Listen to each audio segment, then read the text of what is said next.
Hello ಸ್ನೇಹಿತರೆ, ಇವತ್ತಿನ video ಫಸ್ಟಿಂದ ಲಾಸ್ಟ್ವರೆಗೂ video skip ಮಾಡದೆ ನೀವು ನೋಡಲೇಬೇಕು. ಯಾಕಂದರೆ ಅರ್ಧದಲ್ಲಿ ವಿಡಿಯೋನ ನೀವು ಸ್ಕಿಪ್ ಮಾಡಿದ್ರೆ ನಿಮ್ಮ ಜೀವನದ ನಿಜವಾದ ಸತ್ಯವನ್ನು ಮಿಸ್ ಮಾಡ್ಕೋತೀರಾ.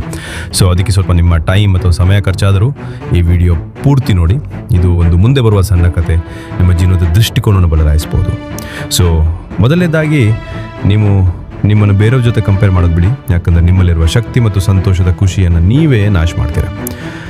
ಓಕೆ ಸ್ನೇಹಿತರೆ, ಇವಾಗ ನೀವು ಜೀವನದ ಒಂದು ಸತ್ಯ ಮತ್ತು ಸಂತೋಷದ ಮಾರ್ಗವನ್ನು ಈ ಸಣ್ಣ ಕತೆ ಮೂಲಕ ನೀವು ತಿಳ್ಕೊತೀರಾ. ಸೊ ಈ ಕಥೆಯಲ್ಲಿ ಅರ್ಜುನ್ ಎಂಬ ಒಬ್ಬ ಹುಡುಗ ಇದ್ದ. ಪ್ರತಿದಿನ ಬೆಳಗ್ಗೆ ಎದ್ದಿದ ತಕ್ಷಣ ಅವ್ನ ಮೊಬೈಲ್ ತೊಗೊಂಡು ಬೇರೆಯವರು ಈ ಟ್ರಿಪ್ಗೆ ಟೂರ್ಗೆ ಹೋಗಿರೋ ಫೋಟೋಗಳು, ಪಾರ್ಟಿ ಮಾಡ್ತಿರೋ ವಿಡಿಯೋ, ಈಗ ತಾನೇ ಹೊಸ ಕಾರ್ ತಗೊಂಡಿರೋ ವಿಡಿಯೋನ, ಸಾಧನೆ ಮಾಡಿದ ಪೋಸ್ಟ್, ಇವನ್ನೆಲ್ಲ ನೋಡ್ತಿದ್ದ. ಅವನು ಇವೆಲ್ಲ ನೋಡ್ಬಿಟ್ಟು ಅಂದ್ಕೊಂಡ, ನಾನು ಎಷ್ಟು ಹಿಂದೆ ಉಳಿದಿದ್ದೀನಲ್ಲ. ಅವನ ಜೀವನ ಒಂಥರ ಬೇರೆಯವ್ರನ್ನ ಮೊಬೈಲಲ್ಲಿ ನೋಡಿ ಅವನ ಜೀವನವೇ ಚಿಕ್ಕದು ಮಾಡ್ಕೊಂಡಿದ್ದ. ಬೇಜಾರಿನಿಂದ ನನ್ನ ಹತ್ರ ಏನೂ ಇಲ್ಲ, ನನ್ನ ಲೈಫ್ ಬೋರಿಂಗ್ ಅಂತ ಇದೆ. ಅವನನ್ನ ಬೋರಿಂಗ್ ಲೈಫಿಗೆ ಬೇರೆಯವ್ರನ್ನ ಬ್ಲೇಮ್ ಮಾಡ್ತಿರ್ಲಿಲ್ಲ, ಆದರೆ ನಾನು ಎಷ್ಟು ಹಿಂದೆ ಇದ್ದೀನಲ್ಲ ಅಂತ ಬೇರೆಯವರಿಗೆ ಕಂಪೇರ್ ಮಾಡ್ತಿದ್ದ. ಆದರೆ ಒಂದು ನಿಜ ಏನಪ್ಪ ಅಂದರೆ, ಯಾರೋ ಅವನಿಗೆ ಸೋಷಿಯಲ್ ಮೀಡಿಯಾದ ನಿಜಾನ ಹೇಳಿ ಇರಲಿಲ್ಲ, ಅವ್ನು ಕೇಳಿ ಇರಲಿಲ್ಲ. ಅದೇನೆಂದರೆ, ಅವ್ನು ನೋಡಿರೋ ಸೋಷಿಯಲ್ ಮೀಡಿಯಾದ ವಿಡಿಯೋಗಳಲ್ಲಿ ಅದೊಂದು ಹೈಲೈಟ್ ಟ್ರೆಂಡಿಂಗ್ನ 15 ಸೆಕೆಂಡ್ ವಿಡಿಯೋ ಅಷ್ಟೇ. ಆದರೆ ಅರ್ಜುನ್ಗೆ ತನ್ನ ಜೀವನದ ಬದುಕು ನಿಜ ಅಂತ ಅವನಿಗೆ ಗೊತ್ತಿರಲ್ಲ. ನಂತರ ಒಂದಿನ ಅರ್ಜುನ್ ತುಂಬ ವಯಸ್ಸಾಗಿರೋ ಒಬ್ಬ ಋಷಿಮುನಿಗಳ ಜೊತೆ ಸಿಗ್ತಾನೆ. ಮತ್ತು ಅವನು ಒಂಟಿತನ, ಹಿಂದುಳಿದಿರೋದು ಬಗ್ಗೆ ಎಲ್ಲ ಋಷಿಮುನಿಗೆ ಹೇಳ್ತಾನೆ. ಅವನು ಮಾತು ಕೇಳಿಸ್ಕೊಂಡು ಋಷಿಮುನಿ ಅವನ ಬುದ್ಧಿ ಹೇಳ್ತಾನೆ, ಅವನ ಕತೆ ಹೇಳ್ತಾರೆ. ಒಮ್ಮೆ ಒಬ್ಬ ರಾಜ ತನ್ನ ರಾಜ್ಯದಲ್ಲಿ ನಡೆದಾಡ್ತಿರ್ತಾನೆ. ಅಲ್ಲಿ ಒಂದು ಮರದ ಕೆಳಗೆ ಕೂತಿರೋ ಒಬ್ಬ ಭಿಕ್ಷುಕನು ಖುಷಿಯಿಂದ ನಗ್ತಾ ಕೂತಿರ್ತಾನೆ. ರಾಜ ಆಶ್ಚರ್ಯದಿಂದ ಭಿಕ್ಷುಕನನ್ನು ಕೇಳಿದ, ನಿನ್ನ ಹತ್ರ ಏನಿಲ್ಲ, ಆದರೂ ಹೇಗೆ ಸಂತೋಷದಿಂದ ನಗ್ತಾ ಇದ್ದೀಯಾ? ನನ್ನ ಹತ್ರ ರಾಜ್ಯ, ಸೈನ್ಯ, ಹಣ, ಚಿನ್ನ, ಸಂಪತ್ತು ಇವೆಲ್ಲವೂ ಇದೆ, ಆದರೂ ನನ್ನ ಮನಸ್ಸಿಗೆ ಶಾಂತಿ ಇಲ್ಲ. ಯಾಕೆ? ಆ ಭಿಕ್ಷುಕ ನಗ್ತಾ ಹೇಳ್ದ, ಯಾಕಂದರೆ ನಾನು ನನ್ನನ್ನು ಬೇರೆಯವ್ರ ಜೊತೆ ಹೋಲಿಕೆ ಮಾಡೋಲ್ಲ. ನನಗೆ 3 ಹೊತ್ತು ಊಟ ಮತ್ತು ನೆಮ್ಮದಿಯ ನಿದ್ದೆ ಸಿಕ್ಕರೆ ಸಾಕು, ಅದೇ ನನ್ನ ಶಾಂತಿ. ಬೇರೆಯವರ ನೆರಳಿನಲ್ಲಿ ನನ್ನ ಬದುಕಿನ ಬೆಲೆ ನಾನು ಅರಿಯೋದಿಲ್ಲ. ಅರ್ಜುನ್ ಇದನ್ನು ಕೇಳ್ತಾ ಇದ್ದಂಗೆ ಅವನು ಸಹ ರಾಜನಂತೆ ಒಂದು ಕ್ಷಣಕ್ಕೆ ಶಾಕ್ ಆದ. ಅವನಿಗೆ ಆ ದಿನ ಗೊತ್ತಾಯಿತು, ನಾನು ಶ್ರೀಮಂತನೇ ಅಲ್ಲ, ಬೇರೆಯವ್ರ ಥರ ದೊಡ್ಡ ಬಂಗ್ಲೆ, ಮನೆ, ಹಣ ಇವೆಲ್ಲ ನನ್ನ ಹತ್ರ ಇಲ್ಲ ಅನ್ನೋದು ನನ್ನ ನೋವಲ್ಲ.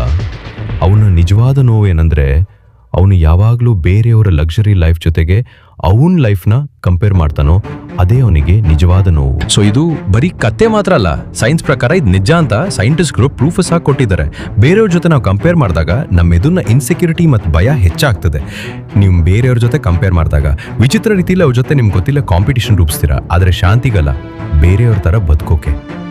ಸೊ ಹಾಗೆ ಇವತ್ತಿನ ಜನ್ರೇಷನ್ನಲ್ಲಿ ಕಾಂಪಿಟೇಷನ್ ಅಂದರೆ ಬರೀ ಫಿಸಿಕಲಿ ಅಲ್ಲ, ಇದು ಬೇರೆಯವರ ದುಡ್ಡು, ಅವ್ರ ಲುಕ್ಸ್, ಅವ್ರ ಲೈಫ್ ಸ್ಟೈಲ್ ಮತ್ತು ಅವ್ರ ಸ್ಟ್ಯಾಟಸ್ ಸಹ ಕಾಂಪಿಟೇಷನ್ ಮಾಡ್ತೀವಿ. ಅದರಿಂದ ನಮ್ಮಷ್ಟಕ್ಕೆ ನಾವೇ ಗೊತ್ತಿಲ್ಲ self doubt, jealousy, anxiety, depression ಇವೆಲ್ಲದಕ್ಕೂ ಬಲಿ ಆಗ್ತೀವಿ. ಸೊ ಕೊನೆದಾಗಿ ಒಬ್ಬರಂತೆ ಬದುಕ ನಾವು ಕನಸ್ಕೊಟ್ಟಿದ್ರೆ ನೋವಿನಂತೆ ನಮ್ಮ ಬದುಕು ಹಾಳಾಗುತ್ತೆ. ಸೊ ಅರ್ಜುನ್ಗೆ ಇವೆಲ್ಲ ಗೊತ್ತಾದ ಮೇಲೆ ಸೋಷಿಯಲ್ ಮೀಡಿಯಾದ post, reels, pages mobile delete ಮಾಡ್ದ. ಅವನು ತನ್ನ ಗೋಲ್ಗೆ ಒಂದು ಹೊಸ ಲಿಸ್ಟ್ ಮಾಡಿಕೊಂಡ, ಆದರೆ ಅದು ಬೇರೆಯವರಿಗೆ ಮೆಚ್ಚಿಸೋದಕ್ಕೆಲ್ಲ, ಅವನು ತನ್ನ ಓನ್ ಗ್ರೋತ್ಗೆ. ಅವನ ಗೋಲ್ ಲಿಸ್ಟ್ನಲ್ಲಿ ತನ್ನ ಕನಸುಗಳು, ತನ್ನ ಗುರಿಗಳು, ಒಂದೊಂದು ಸ್ಕಿಲ್ ಕಲಿಯೋದು, ಫಿಸಿಕಲಾಗಿ ಮತ್ತು ಮೆಂಟಲಿ ಟ್ರೈನ್ ಮಾಡೋದು, ಧ್ಯಾನ ಮಾಡೋದು, ಒಂದೊಂದು ಸಣ್ಣ ಸಕ್ಸಸ್ ಕೂಡ ಬರೆದಿಟ್ಟ. ನಾನೇ ಗೆದ್ದೆ ಇವತ್ತು ಅಂತ. ಬೇರೆಯವ್ರ ಜೊತೆ ಕಂಪೇರ್ ಮಾಡೋದನ್ನೋ ಬಿಟ್ಟ ಅರ್ಜುನ್ 6 ತಿಂಗಳ ಒಳಗೆ ನಾನು ಹಿಂದೆ ಇದ್ದೀನಿ ಅನ್ನೋ ಫೀಲ್ ಅವನಿಗೆ ಬರ್ತಿರ್ಲಿಲ್ಲ. ಯಾಕೆಂದರೆ ಬೇರೆಯವ್ರ ಜೊತೆ ಅವನ ರೇಸ್ನಲ್ಲಿರಲಿಲ್ಲ, ಅವನು ತನ್ನ ರಸ್ತೆಯಲ್ಲಿ ತಾನೇ ಓಡುತ್ತಾ ಇದ್ದ. ಈಗ ಅವನು ಶಾಂತಿಯಿಂದ ಇದ್ದಾನೆ, ಅವನ ದೇಹ ಎನರ್ಜಿಯಿಂದ ಕೂಡಿದೆ, ಅವನ ಮನಸ್ಸು ಫ್ರೀ ಆಗಿದೆ. ಸೊ ಈ ಕತೆ ಇಲ್ಲಿಗೆ ಮುಕ್ತಾಯವಾಯಿತು. ನಿಮ್ಗೆ ಈ ಕತೆ ಕೇಳಿದ ಮೇಲೆ ನಾನೇನಾದರೂ ತಿಳ್ಕೊಂಡೆ ಅಂತ ನಿಮಗೆ ಅನಿಸಿದರೆ ದಯವಿಟ್ಟು ಈ ವಿಡಿಯೋಗೆ ಒಂದು ಲೈಕ್ ಮಾಡಿ. ನಿಮಗೆ ಇಂತಹ ಲೈಫ್ ಲೆಸನ್ಸ್ ಕತೆಗಳು ಹೆಚ್ಚಾಗಬೇಕಂದ್ರೆ ಕಮೆಂಟ್ ಮೂಲಕ ತಿಳಿಸಿ. ಚಾನಲನ್ನು ಸಬ್ಸ್ಕ್ರೈಬ್ ಮಾಡಿ, ಬೆಲ್ ಐಕನನ್ನು ಆಲ್ಗೆ ಸೆಲೆಕ್ಟ್ ಮಾಡಿ. ಬೇರೆಯವ್ರ ಜೊತೆ ಕಂಪೇರ್ ಮಾಡೋ ನಿಮ್ಮ ಫ್ರೆಂಡ್ಸ್ಗೆ ಮತ್ತು ರಿಲೇಟಿವ್ಸ್ಗೆ ಶೇರ್ ಮಾಡಿ. ಧನ್ಯವಾದಗಳು.